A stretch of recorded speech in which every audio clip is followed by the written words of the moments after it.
buenas tardes. Durante el mes de julio o los meses de julio y agosto, Vericueto no estará en la parrilla televisiva de ArTV y no quiero tratar, o sea, quiero compartir otras temáticas que no tienen que ver propiamente con el mes de junio, que es el mes en que vamos a despedir Vericueto por este año hasta que se incorpore de nuevo la programación, si así lo hacen en el mes de septiembre, esperemos que sí.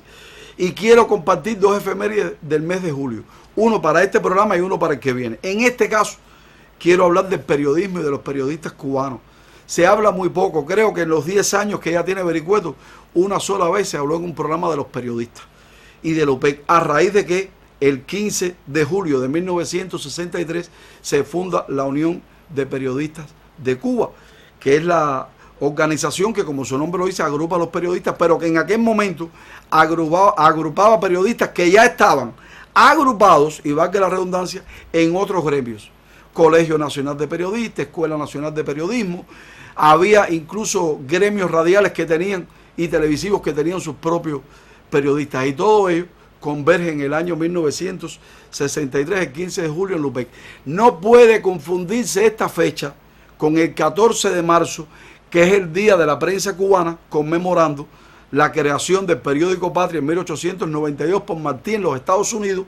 periódico que sirvió de instrumento ideológico para lograr la unidad de quienes de quienes preparaban la guerra, y además de eso para propender o favorecer el buen desarrollo de la organización y de la preparación de la guerra misma. Son dos fechas diferentes.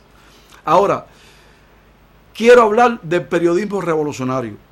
Se habla mucho de Patria, ya lo menciono, pero se habla poco del periódico El Cubano Libre, que fundó en el mismo mes de octubre en Bayamo Carlos Manuel de Céspedes en 1868. Fue el primer periódico que se hizo en Cuba para publicarse en campaña y para divulgar la verdad de la revolución, porque a lo largo de la historia se ha contenido como regularidad, entre otras cosas, las etapas de la revolución cubana, es la idea, es la intención del enemigo de desmentir siempre la verdad histórica de lo que estaba sucediendo. Pero con el paso del tiempo hay otra guerra, y en 1895 Antonio Maceo, no solo un combatiente con el machete en la mano de primer nivel, lo dijo Martí, tanta fuerza en la mente como en el brazo, decidió que era importante tener un periódico y reavivó el periódico Cubano Libre, ahora en una segunda temporada. Y posteriormente el Che, con una vocación grande de periodista, recordemos todo lo que escribió en Verde Olivo, como fundador incluso de la revista Verde Olivo, lo que escribió para otros medios, decidió crear también allí en la Sierra Maestra el Cubano Libre, muy unido a Radio Rebelde, que fueron los dos instrumentos ideológicos de la revolución en aquellos momentos para llevar a cabo la guerra desde la verdad de la revolución. Y no puedo dejar de mencionar entonces cuál fue el primer periódico, la primera publicación periódica en Cuba. Circuló en 1793, que fue el papel periódico de La Habana. Fue en tiempos de don Luis de las Casas como capitán general de la isla de Cuba, en pleno periodo después de la dominación inglesa, de la toma de La Habana por los ingleses, en pleno periodo de despotismo ilustrado, cuando se necesitaba mucho el florecimiento del arte, de la cultura, de la educación, y Cuba tuvo su primer periódico. Les voy a hablar entonces en un segundo momento sobre la prensa en la etapa de la República y después de periodistas artemiseños.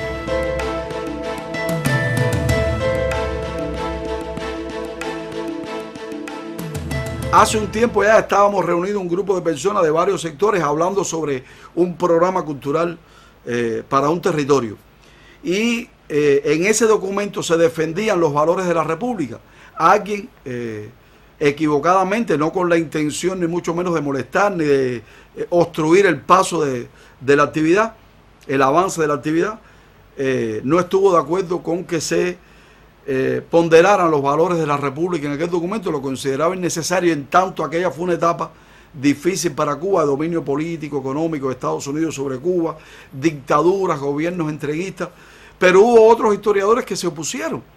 y hablaron, bueno, sí, pero fue una etapa también de mucho florecimiento de la cultura. En medio de todo ese pantano de dificultades floreció la cultura, y esa también es la etapa de María Teresa Vera, de Nicolás Guillén, de Rubén Martínez Villena, de Pablo de la Torriente Bravo, de muchísimos escritores, de la Orquesta Aragón. Esa es la etapa en que subieron figuras como Mella, Villena, como Fidel, y por lo tanto sí se puede ponderar, no lo podemos ver todo en blanco y negro.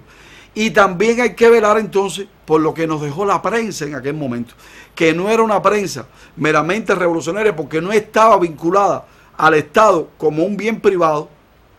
o como un bien público, eran más bien determinados trucos de información que tenía la televisión, la radio, la prensa escrita, pero había muchos periodistas revolucionarios y muchos que no lo eran, pero publicaron mucho y bueno sobre la realidad de Cuba y sobre la realidad del mundo. La prensa en la República también destaca y muchos de los grandes periodistas que tuvimos después de la revolución vinieron ya como periodistas formados de la República sin tener una escuela de periodismo, digámoslo, de nivel académico universitario. Y muchos de los periodistas que tuvimos después de la revolución se formaron bajo la égida de aquellos periodistas que ya eran grandes en la República y que decidieron continuar en Cuba, a pesar de que muchos se fueron, abandonaron el país por las razones que sean,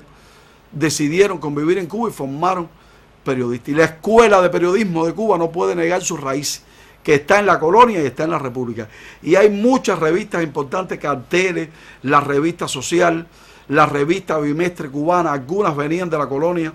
los periódicos El Mundo, el Diario de la Marina. Miren, pongo un ejemplo. El Diario de la Marina es un periódico que vino de la colonia, de cuando el dominio colonial español en Cuba llegó a la etapa de la República, llegó a la etapa de la Revolución y fue nacionalizado en los primeros meses de la Revolución. Era un periódico reaccionario, era un periódico a favor de la sacarocracia cubana, de los azucareros cubanos, estuvo a favor de todas las dictaduras. Era un periódico reaccionario, pero publicaba mucho bueno y publicaba mucha noticia de cultura, mucha noticia de educación y también hizo campañas muy buenas por la educación, por la cultura, por la salud de este país, aunque todos sabemos que solo al triunfo de la revolución esos programas pudieron ser posibles. Yo me gusta siempre de esta etapa mencionar la revista Bohemia, que aparece el 10 de mayo de 1908 con su primer número. Es la decana hoy de las revistas y de los periódicos cubanos, que ha publicado muchísimo. Pero tengo que hablar también de Ofelia Rodríguez Acosta, porque casi todos los periodistas eran hombres, pero hubo muchas periodistas mujeres, y tengo que resaltar ahí, en ese caso, a Magdalena Peñarredonda, que hasta que murió en Cuba, en Artemisa, estuvo escribiendo para periódicos importantes de Artemisa y de la capital del país. Y tengo que hablar de Ofelia Rodríguez Acosta. Nació en 1902, murió en 1975, fue periodista en las dos etapas, que se impuso incluso en revistas que solo eran para escribir hombres, y escribió allí, gracias a la labor de Wagner, gracias a la labor de Emilio Roy y de muchos periodistas que abrieron su visión profesional para que también pudieran escribir mujeres en periódicos o revistas donde solo escribían hombres, o sea que era exclusivo para el sexo masculino. Le debemos mucho, este periodismo revolucionario le debe mucho al periodismo de la República.